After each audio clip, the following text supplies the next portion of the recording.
Podcast Pod na pol liter vám prináša nadácia NN ľuďom a darcovské centrum Nemocnica Borín. Milí priatelia, vítam vás pri ďalšej časti bašterngovského podcastu Pod na pol liter, kde nášho vzácneho hostia usadíme do darcovského kresla a okrem pol litra svojej krvičky alebo plazmy nám venuje aj svoj čas a neskutočne krásne skúsenosti a zážitky. A dnes to bude veľmi šťavnaté, pretože naším hosťom je vzácny hosť a tým je súdny znalec, súdny lekár, doktor a skvelý človek Norbert Moravanský. Norko, vítam ťa. Ďakujem, Miško, veľmi pekne. Ja ťa vítam, že si prišiel, pretože, ako si mi povedal, to tvoj prvý odber. Áno. Ako sa cítiš teda? Cítim sa veľmi dobre, som vo veľmi príjemnom prostredí. A si uvoľnený, pretože tá krvička veľmi dobre teče, veľmi rýchlo teče. A ja sa z tvojej súdno-znaleckej praxe opýtam, bola situácia, kedy ti krv stúhla v žilách? No, tak tých situácií samozrejme bolo neúrekom, pretože z času na čas zasahujeme aj na miestach, ktoré sú ešte stále strážené políciou a rôznymi zásahovými zložkami, keďže sa nevie, akým spôsobom sa to miesto činu môže vyvíjať. Takže párkrát mi stúhla krv v žilách, aj keď som len prichádzal na miesto činu a prechádzal mnohými kontrolami zložiek pohotovostných motorizovaných jednotiek a ľudí, tzv. Kukláčov a podobné veci.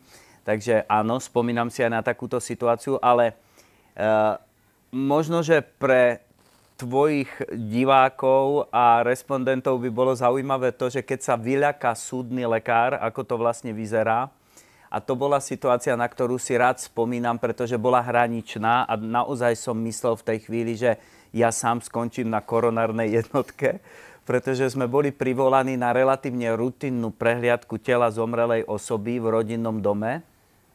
A ten rodinný dom, to nám samozrejme nikto dopredu nepovedal, bol tzv. Azylový dom, teda bolo tam viacej izieb, viacej ľudí, celkom šrumec na to, že to bolo v noci, tak tam žilo viacero osôb.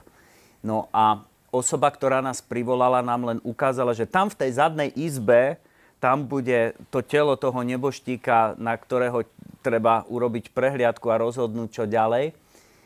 No akurát teda nikto nám nepovedal, že to bol taký ten systém domu, kde boli izby radené za sebou v jednom rade a ja som išiel vykonať prehliadku zomrelej osoby a odkryl som paplón, pod ktorom sa teda mal nachádzať ten zomrelý, ktorý zomrel v spánku, alebo teda potom, ako sa uložil spať.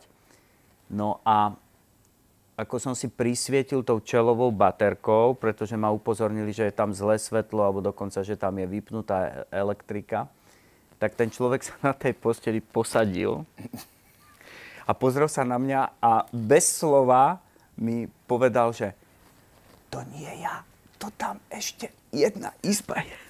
Takže to bola situácia, kedy mi naozaj nie, že zamrzla krv v žilách, ale naozaj stúhla a myslel som si, že sám budem potrebovať lekárske ošetrenie, lebo toto sa teda v našej praxi často nestáva. Čiže ako u doktora Mráčka, keď Hanzlík ožil na tej patológii a kúkal na toho. Presne tak. Takže toto bolo z tej kategórie udalosti. Dobre, ale inak môžeme povedať, že neboštíci neožívajú teda ani na pitevnom stole, ani na mestečnom. Napriek tomu, že dnes žijeme dobu, že nikto neverí ničomu a nikomu, tak naozaj je možné z tohto miesta deklarovať, že naozaj, ak je niekto po smrti, tak už väčšinou teda nemá žiadnu interakciu z kategórie ľudských interakcií. Norko, ešte stále nám to krásne teče, ty si úplný rekordér, bombuješ to vrecúško tvoje. Tvoja prax súdneho znalca, súdneho lekára sa netýka len teda zosnulých ľudí, ale častokrát posudzuješ mechanizmy úrazu a takéto veci, trestné činy, keď sú napadnuté, dokonca bol si znalec atentátu na nášho pána premiéra, hej. Ale chcem sa opýtať, zažil si také, že bolo strašne veľa krvi, počkaj, preruším, pretože už si nám naplnil sáček, takže poprosím zasvorkovať a pokračujeme ďalej. Výborne. Toto je naša Ivanka, ale nie pri Dunaji, ale pri odbere. Dobre, zastavené už nič netečie, tak necháme tak, alebo... Necháme zatiaľ tak a dokončíme si rozhovor. Tak, spomínaš si na prípad, že bolo veľa krvi a nikde rana? Je toto možné napríklad? Tieto prípady nie sú také zriedkavé, ako sa na prvý pohľad zdá. A my tomu hovoríme aj taká pokročilá anglosaská literatúra odborná tomu hovorí, že je to tzv. Krvavá udalosť. A tá krvavá udalosť sa vždycky musí veľmi svojsky a špecificky vyšetrovať, pretože v podstate vždy počítame s tým, že tá rana nie je dostupná voľnému oku, alebo že môže byť sofistikovaná. To znamená, môže byť napríklad ukrytá vo vlasatej časti hlavy, kde ak má niekto hustú pokrývku hlavy, tak musíme veľmi, veľmi prehmatať a zistiť presne, kde je nejaký hematóm alebo kde je nejaká poškodená koža a kde to môže krvácať. A tá hlava krváca dobre, takže to množstvo krvi môže byť kľudne aj z veľmi nenápadnej rany. No ale v podstate najbizarnejší prípad, ktorý z tejto kategórie som zažil, aj som kedysi dávno o ňom písal, pretože je to taká, sme to nazvali, slovenská národná smrť. A to bola situácia, ktorá je do istej miery úsmevná a je dobre, že je úsmevná, pretože hovorí o nás Slovákoch, pretože si predstavte dedinský dom, 3 hodiny ráno, z piatku na sobotu, sám žijúci muž v tom dome, ktorý prehral všetky svoje zápasy a všetky svoje ambície a zostal v tom svojom rodinnom dome, ktorý ešte opravoval jeho otec a kde dochoval svoju mamu a svojho otca. A prečo hovorím o tom, že prehral všetky životné ambície? Pretože nikde sa vlastne z toho domu neposunul, nikde sa nezamestnal, nemal žiadny lepší osud. A žil si taký ten svoj malý alkoholický život, pretože ten alkohol zostal ako jediné vehikulum jeho šťastia, čo je nutné v slovenských reáliách brať ako veľmi reálne si to predstaviť, pretože takto väčšinou je. A tento dobrý človek so záverečnou v tom miestnom pohostinstve sa vrátil domov do toho svojho rodinného domu, pohľadkal toho svojho psa, prišiel do kuchyne a už teraz hovorím v podstate, čo sa stalo, ale mal by som možno začať hovoriť tým spôsobom, že akým sme ho my našli. Takže, dobre. Takže prišiel do tej kuchyne a zrazu strich a je ráno, mrazivé ráno, -20, brieždi sa, je niekde na hranici 6. a 7. hodiny ráno, januárové ráno. A my sme tohto muža našli spadnutého v potoku, ktorý bol vedľa jeho pozemku, v podstate vzadu na dvore, tiekol potôčik, malý potok, nič moc. Tento pán ležal prednou časťou tela v tom potoku a bol teda, ako my zvykneme s nadsadením hovoriť, že bol kompletne mŕtvý. Zomrel na následky smrti. Zomrel na následky smrti. No a robili sme samozrejme pitvu a ten človek sa nachádzal so všetkými morfologickými znakmi, teda so všetkými nálezmi, ktoré poukazovali na vykrvácanie. Sme na transfúznej stanici, odoberáme krv, takže predstavte si, že ten život mu v podstate zobral kompletne celú krv tekutú z jeho tela. Tu si môžeme rýchlo povedať ten vzorček, aký sme si hovorili. Áno. Ako vyrátame, koľko má človek krvi? Že ako vyrátame, koľko má človek krvi, tak na 1 kg telesnej hmotnosti by sme mali mať asi 70 ml. Takže je to veľmi jednoduché, ak si chceme spočítať, koľko máme krvi, tak podľa telesnej hmotnosti si to spočítame. Čiže ak má niekto 80 kg, tak 8 x 7 je 56, takže má zhruba 5600 ml krvi. Hej? Čiže dotyčnému v potoku chýbalo koľko asi? Takže ťažko povedať, koľko mu chýbalo, ale teda mal všetky známky šoku. Bol normálne bez krvi. A keď sme začali spätne rekonštruovať udalosti, ktoré k tomu mohli viesť, a samozrejme aj z hľadiska toho, či nešlo o zločin, či nejaká iná osoba tam nezohrala úlohu, tak sme našli 3 kvapky krvi na podlahe pod tou kuchyňou, teda pod tým dresom. Našli sme ďalšie 2 kvapky, ktoré smerovali smerom na ten dvor. Bolo čerstvo zasnežené, ako vo filme Kill Bill, keď sa tam tá Uma Thurman bije v tej záverečnej scéne. Takže krásne snežilo. Biela pláň nedotknutého panenského snehu.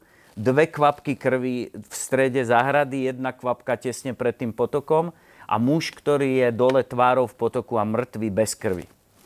No takže sme skúmali, robili sme veľmi dlho tú pitvu, pretože sme nemohli nájsť zdroj krvácania. My sme nenašli, prvoplánovo sme nenašli žiadnu ranu. Tak sme sa znovu vrátili na to miesto činu, otvorili sme chladničku, zisťovali sme, čo sa mohlo stať. Na drese bol položený nôž, taký ten typický dedinský nôž na chleba, ktorý je zbrúsený až tak, že už v podstate sa z neho stane nástroj charakteru skalpela. Takže tento dobrý muž, aby som nezdržával vašich divákov a povedal tú pointu, veľmi pravdepodobne si z tej chladničky zobral kus slaniny, nabodol si tú slaninu na špičku toho dlhého noža kuchynského na chleba a vložil si ten nôž, tak ako na Karlovom moste, si vložil v podstate do dutiny ústnej, zjedol, alebo skôr prehltol, alebo zhltol ten kus slaniny a tou špičkou toho vyostreného noža si nabodol pod jazykovú tepnu. Čož je teda hardkorová záležitosť. A tým, že tá tepna je síce nenápadná, ale je to tepná, takže je pod tlakom a dokáže krvácať veľmi intenzívne. Ten jazyk je prekrvený, je tam všetko z tej tepny vlastne ide. Tak krvácal, chytil si rukami tú tvár a tie ústa, pomaličky sa presunul na ten dvor, to je teda naša verzia príbehu, stratil relatívne veľa krvi v blízkosti toho potoka a tá voda z toho potoka v podstate celú tú krv odplavila kade ľahšie. Takže ráno nad ránom sme našli muža bez krvi s bodnou ranou podjazykovej tepny a kus nepožutého mesa, respektíve slaniny v žalúdku. Takže ten príbeh bol prozaický, mohli sme vylúčiť tzv. Cudzie zavinenie, to je tá klasická policajná hantírka, často sa nás na to príslušníci polície pýtajú, lebo to je tá veta, tá výroková veta, ktorú potrebujú oni, aby mohli uzavrieť ten prípad a odvolať všetky zložky z toho miesta nálezu alebo z miesta činu. Keď ten súdny lekár povie, pravdepodobne nejde o cudzie zavinenie, alebo môžeme vylúčiť cudzie zavinenie. Tak toto bol príbeh slovenskej národnej smrti, ktorý je viazaný na tie naše klasické podmienky našich dedín a malých miest a ľudí, ktorých tak strašne milujeme, pretože my vlastne týchto našich slovenských spoluobčanov máme veľmi radi, napriek tomu, že nemusíme súhlasiť s ich životom a nevieme, ako im máme pomôcť, napriek tomu ich môžeme milovať, lebo sú súčasťou aj nášho sveta. Norko, nahral si mi na smeč, pretože presne touto príhodou sa len potvrdzuje, že niektoré postupy máme, tak povediac, v krvi. Nielen ako Slováci, ale ako celkovo ľudské pokolenie, že si myslíme, že sme najmúdrejší, že my vieme najlepšie, ako sa niektoré veci majú robiť. A tu sa dostávame k ďalšej zložke tvojej práce. To sú napríklad nehody, úrazy na základe nedodržiavania bezpečnostných pokynov, podceňovania dopravných značiek, značení a tak ďalej a tak ďalej. Skrátka, v každom z nás niekde drieme pat a mat. A je to vôbec normálne? S čím sa stretávaš? Áno, no to sú také tie klasické konštelácie, že to sú tie posledné vety, čo hovoríme, že ide niečo sprava, môže ísť a tak. Toto je nulák. No, toto je užovka, hej. Áno, presne tak. No ale naozaj, toto sú prípady, ktoré sú veľmi pre nás súdnych lekárov ťažké, pretože vidíme, ako málo stačilo a nikdy sa taká situácia nestala. A ako zase málo stačí, keď si niekto v pracovnom prostredí niečo zjednoduší a zrazu na ňo niečo spadne. Ja ale to možno, že trošku odľahčím, aj keď to samozrejme, čo je v našej práci možné odľahčiť. Ale riešili sme raz jeden prípad, ktorý je bizarný v tom, že boli dvaja zlodeji, ktorí išli odmontovať nejaký kus kovu do zberných surovín. To volám zberatelia liečivých kovov. Presne, liečivých kovov a v podstate boli v pracovnom zaneprázdnení a boli to celkom profesionáli, takže chodili po takých skladoch, kde už nikto nebol a tie budovy boli už určené na demolíciu a tak. No a tak nešťastne si pristavili rebrík a tak nešťastne odpílili nejakou kotúčovou pílou nejaký kovový pilier, že v podstate tá časť sa uvoľnila a ten veľmi ťažký kovový pilier vlastne smrteľne zranil jedného z nich, takže ono to malo svoje kriminologické konotácie, kým sme na to prišli, ako sa to asi stalo. To je jedna vec. A druhá vec je, že vo všeobecnosti platí, že naozaj ľudia, keď si zjednodušia alebo majú pocit, že si zjednodušia veci, tak sa to robiť nemá a asi sa má vedieť o tom, že keď je to naozaj proti nejakým predpisom, tak tie predpisy snáď robil niekto, kto tomu rozumie. Ako si mi ty ukazoval ten záber, že na co tu tí Japonci dali na tú brúsku, tú krytku, však to tu nemusí byť a potom následne strih a rentgen vlastne ten diel, tie reťaze rezacej v strede hlavy umiestnený. Vieš, no to je tak, že napríklad je fabrika, kde potrebuješ očistiť niečo, čo sa nachádza 4 metre nad úrovňou podlahy, profesionálnej podlahy a teraz je tam vysokozdvižný vozík. Hej, tak sa ponúka tá možnosť, že jedného zo zamestnancov naložíme na lyžicu vysokozdvižného vozíka a vyzdvihneme ho do výšky 4 metrov. No. Akurát niekto zabudne na to, že ten mechanizmus toho knipla, ktorým dávame hore toho človeka, sa zasekne a teraz tá lyžica sa nezastaví. Čiže v podstate spôsobíme tým smrteľné poranenie kompresívne o strop, o plafón, ktorý vlastne je zraňujúca plocha, natlačí tam človeka, ktorý sa nachádza v lyžici. Čiže to nevymyslíš, tento druh konštelácií, aké ľudia dokážu robiť s elektrickým prúdom. Sú mnohé prípady profesionálnych úrazov elektrickým prúdom, kedy naozaj aj skúsení ľudia sa spýtajú, je to vypnuté? No a bohužiaľ to nie je vypnuté. Alebo sú aj situácie, kedy bežná vec, bežné ochranné odevy a bežná situácia, že má mať niekto naozaj typizované rukavice s nejakou permeabilitou, s nejakou mierou vodivosti a podobné veci. Niečo sa podcení a ten elektrický prúd teda prejde napríklad tým izolantom, ktorý má byť izolant. Čiže toto všetko sú veci, kedy súdne lekárstvo rekonštruuje udalosti a ťažko vnútorne narieka, pretože to vidíme, ako málo stačí k tomu, aby sa tá situácia nestala. To je strašne smutné. Čiže veľakrát sme sami nejak strojcovia toho nešťastného osudu. Dobre, chcem si uľahčiť, buď som lenivý, alebo nemám čas. Som asi ten stres a tá uponáhlaná doba je veľakrát takou udičkou, ktorá nás ťahá do toho podberačíka tých nešťastných situácií. Ale samozrejme sú aj osudové situácie, že môžem šoferovať predpisovo, môžem ísť vo svojom pruhu zapnutý, zapásaný všetko, ale z prúdu, teda to pruhu oproti. To je jedna napríklad z vecí, to si načal veľmi citlivú tému u mňa osobne, pretože ja po 25 rokoch, kedy robím súdne lekárstvo, som sa pristihol pri tom, že tak ako chlapec vždycky rád šoferuje a má rád auta a akceleráciu a koľko tú stovku za koľko sekúnd a takéto tie veci.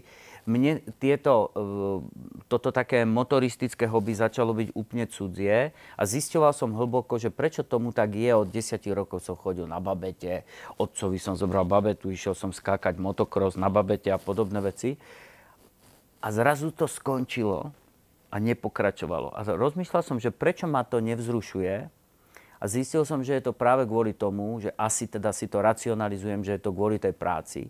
Pretože chvíľku si tu a chvíľku si na pitevnom stole a keď sa pozrieš vlastne na obete dopravných nehôd, a to sú presne tí ľudia, čo si pred chvíľkou spomínal, že predpisovo jazdia, idú možno v nedeľu do kostola, odbočujú z tej hlavnej na tú vedľajšiu 1500 krát, akurát neakcelerujú tak, ako to auto, ktoré síce ide po hlavnej, ale ide príliš rýchlo a niekto ich zrámuje, alebo motocyklisti, ktorí si vyberú tú motorku ten 1. májový víkend, glančili ju ešte v apríli, keď pršalo a ten 1. májový víkend sa stane niečo, čo s tým motocyklom súvisí a nezvládnu tú zákrutu a nie sú ešte, ani to telo není nastavené na to zvládnuť tú zákrutu. To sú nevypovedané konštelácie, o ktorých nikto nehovorí, ale strašne sú častým zdrojom tých záverečných faulov, ktoré spôsobíme a spôsobíme. Práve toto, že ty si tých vecí videl veľmi, veľmi veľa a veľmi nepríjemných, smutných, tragických, fatálnych. A vedel by si spraviť taký nejaký percentuálny, aspoň tak pomyselný výsek, koľko z toho by, dajme tomu, nemuselo byť, hej? Že, kde si tí ľudia naozaj koledovali o to, ja neviem, neprimeranou jazdou, nepoužívaním, že ten osud má pre nás nachystané, hej, pre každého niečo, čiže môžeš fakt ísť predpisovo a zrazu sa zrúti most, tak jak si to má vo svojej moci?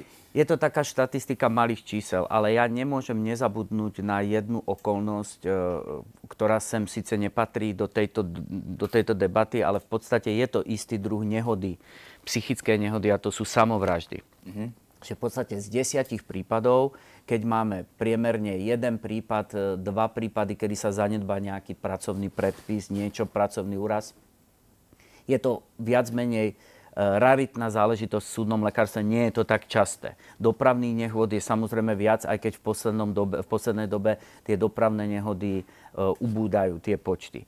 Ale to, čo neubúda, sú samovraždy. A tie samovraždy sa častokrát nemusia stať, keby v nejakom momente sa ten dotyčný človek zdôveril, alebo náhodou, možno náhodnou interakciou stretol niekoho, kto sa ho spýta, ako sa máš. A tá jedna otázka vytvorí tú odvrátiteľnú atmosféru, keď odvráti toho samovraha vlastne na to, aby to spáchal. Tých samovražd je epidémia, je skrátka veľké množstvo samovražd.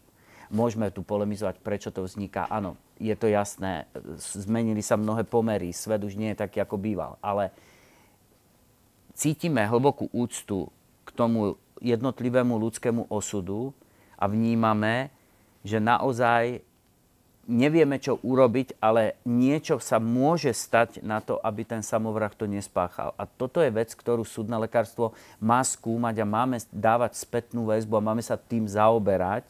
Čo urobiť? Či je to možno telefonická linka, či sú to špeciálne pomoci, či rozšíriť množstvo psychológov, psychiatrov, či nejak začať medzi ľudí viacej o tej samovražde hovoriť.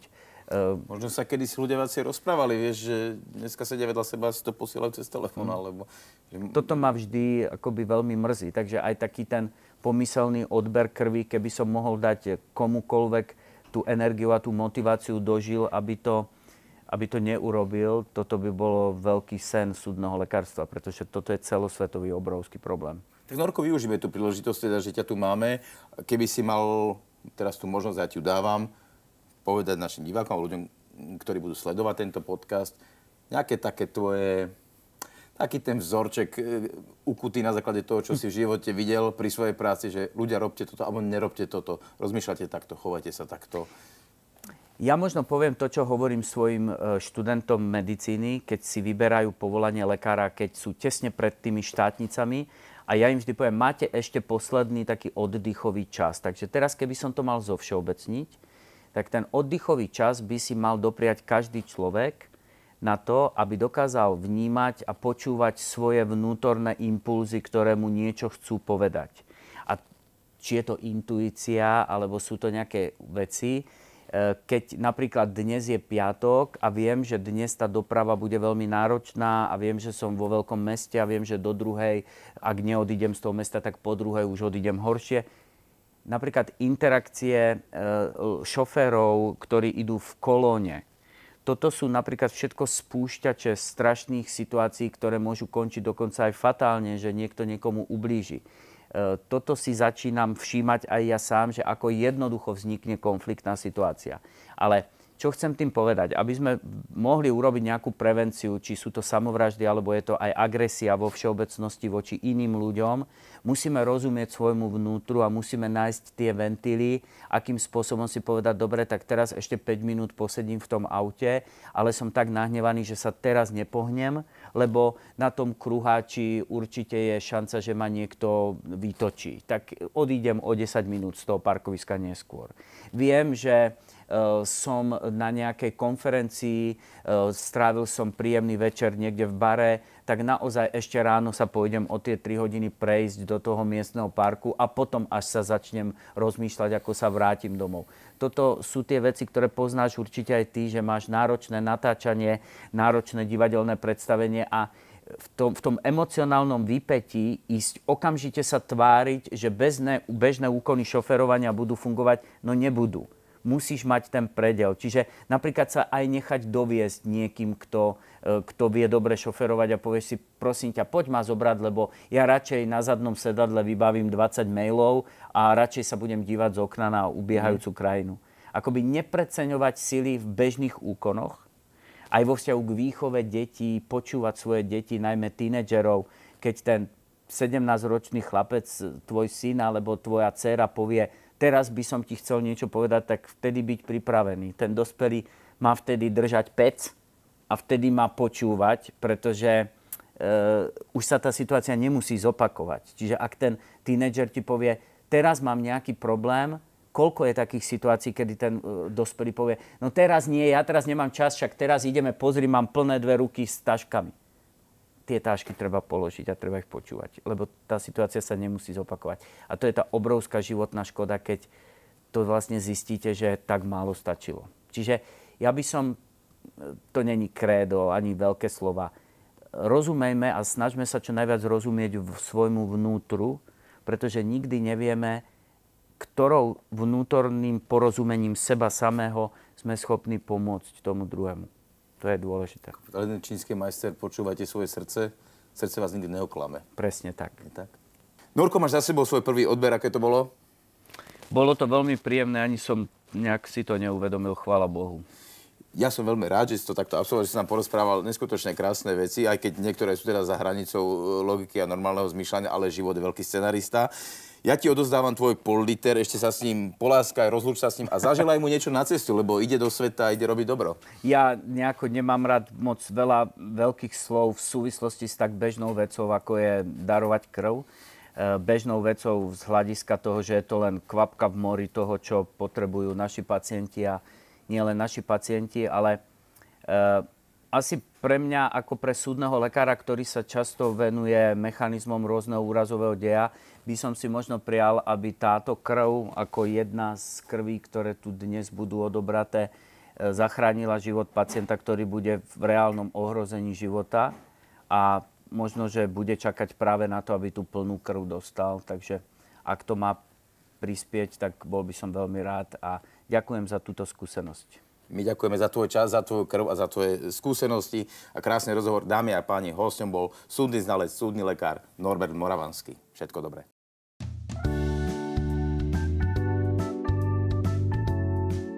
Podcast Pod na pol liter vám prináša nadácia NN ľuďom a darcovské centrum Nemocnica Bory.